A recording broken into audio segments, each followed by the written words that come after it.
Hello friends, welcome back to the funny video guys and my YouTube channel guys. Today friends we are going to talk about guys Infinix phone guys phone ringtone guys how can be off.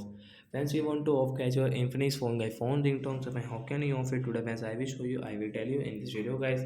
So before starting video friends first of all go and subscribe the channel guys, click the bell icon, like the video. Friends now let's see how can be off our phone ringtone. Open your phone setting guys. After on phone setting guys you can see this tab setting, so I will search here guys sound and vibration setting guys.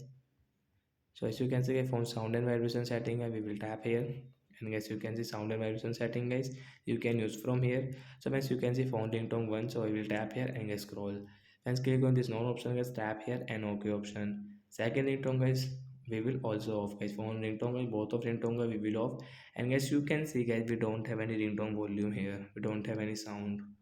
So like that guys you can turn off guys your Infinix phone guys phone ringtone. So that's it guys, thanks for watching the video, bye bye friends.